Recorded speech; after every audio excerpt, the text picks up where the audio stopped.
President Biden is expected to announce a strategic plan to help lower the cost of gas today. What that plan is and how it will help many Americans. Take a walk through downtown Kent with Dragon's Merry Christmas. We've got all the details. The walk to Franklin Hall was absolutely freezing today. Stay tuned to see what your morning commute might look like coming up. Coffee fans everywhere, it's National Espresso Day. Grab your free espresso as TV2 News starts right now.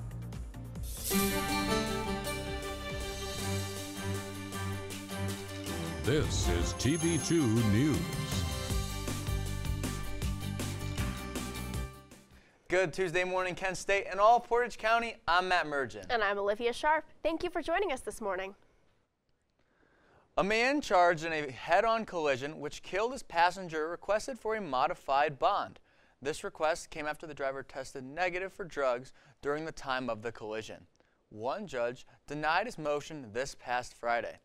A grand jury has determined that Charles Mason committed 2 fourth-degree felonies, including aggravated vehicular homicide. Mason will have his jury trial on December 14th. The City of Ravenna is looking for 15 people to serve on the city's Charter Review Commission, which convenes every 5 years. Participants must be registered voters, cannot be related to any Ravenna elected officials, or hold an office themselves. Applications will be due December 10th. Commission members will be appointed at the first City Council meeting in January, and their first meeting will be no later than the first week of February. Mike Frick and his team have one last gasp of hope to try and decriminalize marijuana in the city of Kent. The Board of Elections will review the Kent petition to decriminalize marijuana this week. A petition fell short earlier this year by 4 votes, but Mike Frick and his team who gathered the signatures demanded a recount. The ballot would be to decriminalize up to 200 grams of marijuana. The Board of Elections initially denied this request, but will recount the signatures. If there is enough, it will be up to the City of Kent to put this on the ballot. The Rotary Club of Kent and Talk on Speech Therapy are presenting the Dragon's Merry Christmas Story Walk, taking place in downtown Kent. The Story Walk runs November 24th through December 27th. A kickoff event will be held in the Kent Stage Lobby on Small Business Saturday, November 27th from 10:30 to 1:30.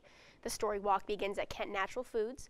Maps are available online or in person. Patrons are also encouraged to donate warm clothing items to help the dragon in his mission to keep his friends warm.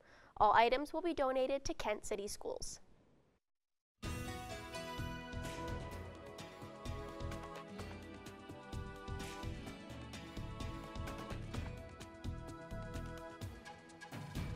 What's poppin', Portage County? It's your boy, Josh Aponte, and let's take a look at what it's going to look like right now here in Kent. Right now, we're sitting at a cool 32 degrees, not too shabby, a little bit of clouds, but you know, it's looking pretty good right now here in Kent. Tonight, though, it's going to be around 29 degrees, so it's going to be a little chilly tonight, but clear skies, no precipitation, it should be all good.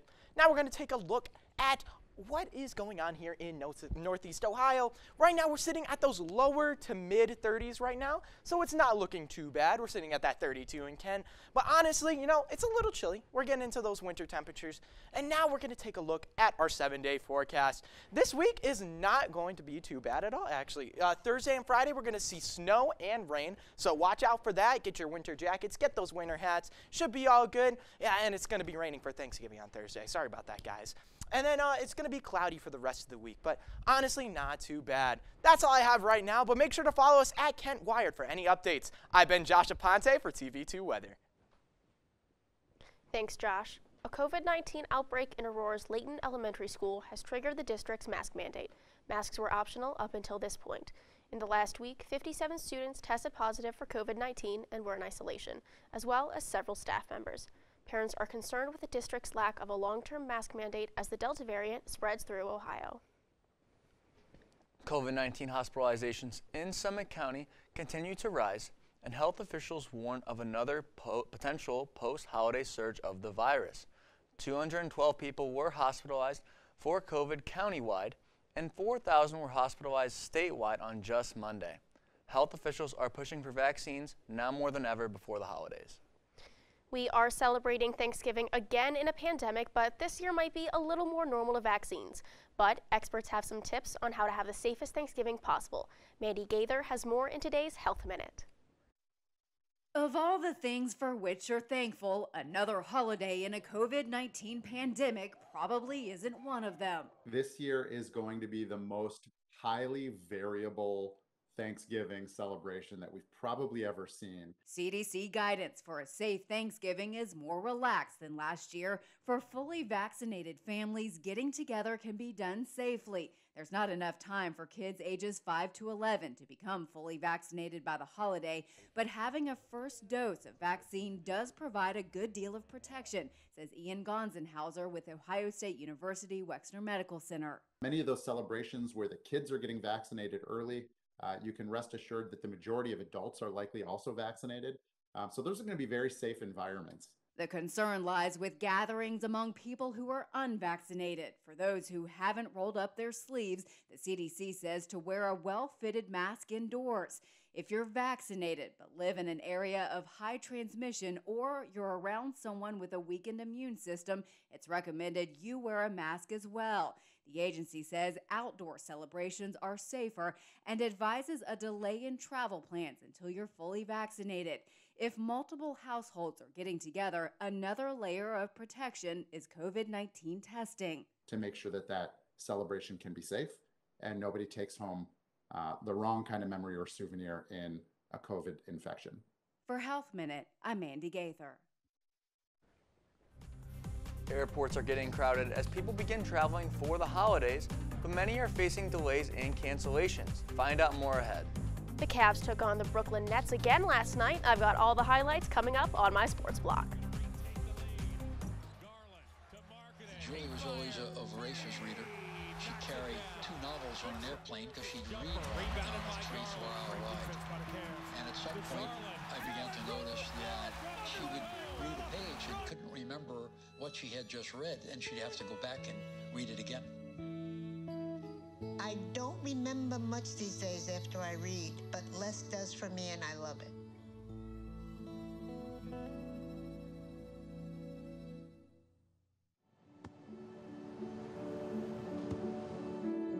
I don't remember how it started. Go to that. Our back and forth. It always came back. Dad! You probably don't remember what you told me. That was perfect. But I heard every word.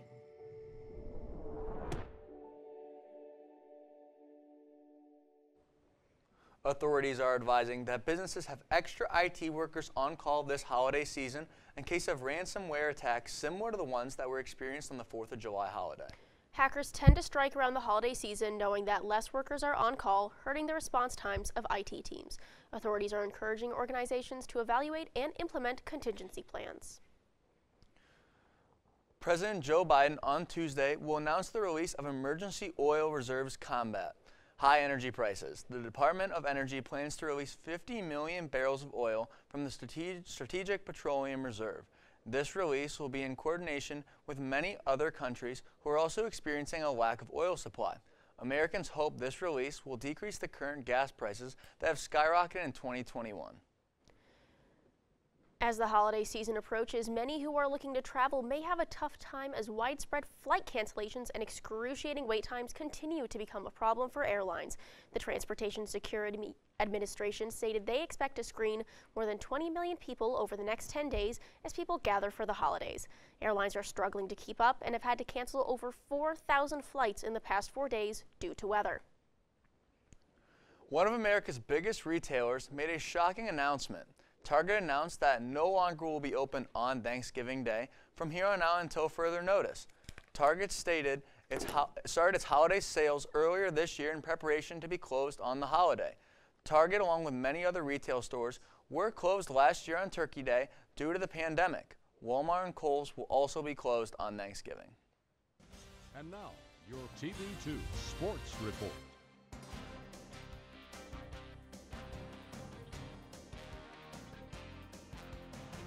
Once again, I'm Olivia Sharp, and the Brooklyn Nets traveled to Cleveland to take on the Cavaliers last night. Let's get into some highlights.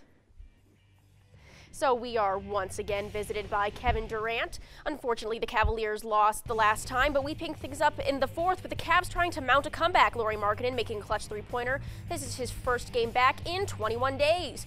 Later, we have the return of big fella Jarrett Allen dunking 2 times my height to get the Cavs up 102-103. He also made his return after spending a few days away from the Cavs. Next up, Isaac Okoro setting up Garland for 3. Garland left the game for a bit after taking an elbow to the face, but thankfully he came back to help the Cavs out in the fourth.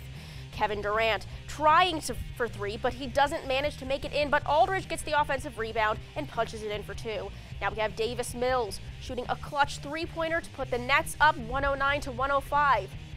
Now with under 2 minutes to play, it's Rubio, back to Allen, and back to Rubio. Look at him go.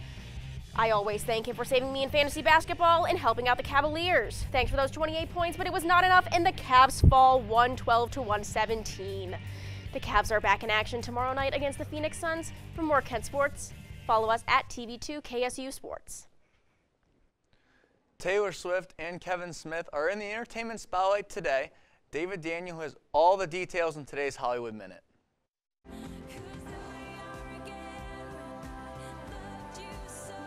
Taylor Swift has set a unique record. Universal Music says her new version of All Too Well, which clocks in at over 10 minutes, is the longest song ever to top the Billboard Hot 100 chart.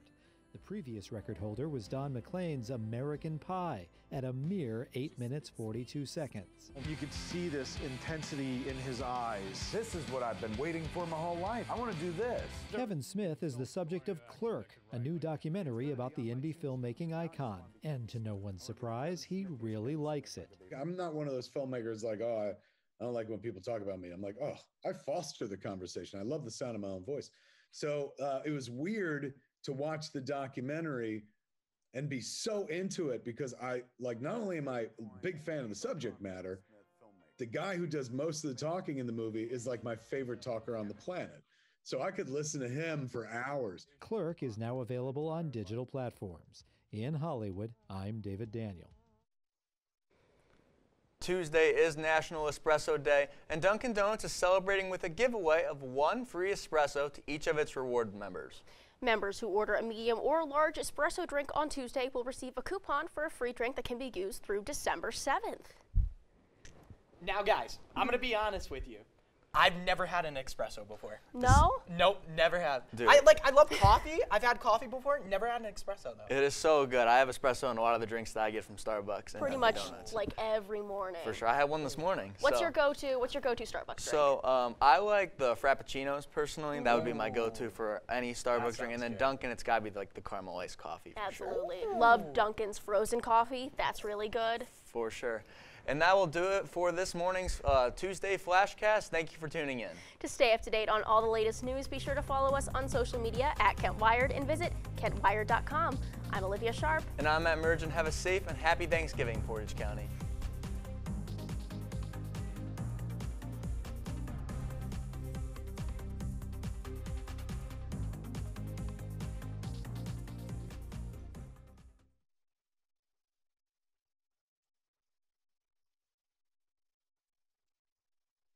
Kent State's most generous annual tradition, Giving Tuesday, is here. Golden Flashes are known for giving back, and this month, your generosity goes even further with matching gifts, incentives, and challenges. Join in by supporting the fund that matters most to you. At Kent State, what sets us apart is how we come together. Hey Bobo, do trees tell each other stories? I'm sorry, I'm afraid I don't know that. Hey, why don't we go find out? Listen.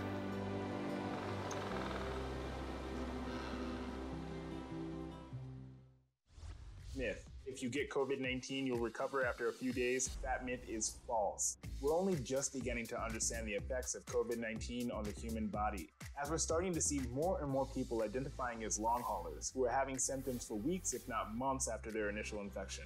Continue to wear a mask, socially distance, and wash your hands. Together, we can keep COVID out of school. For ways to keep your community safe, go to backtoschooltogether.com.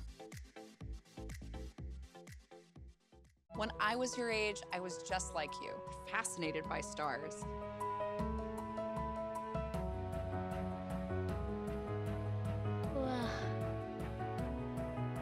But now I get to search for life in the universe.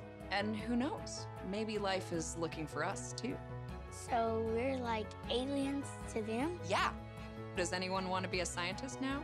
I do. Awesome. We need more girls in STEM. Maybe we can find aliens.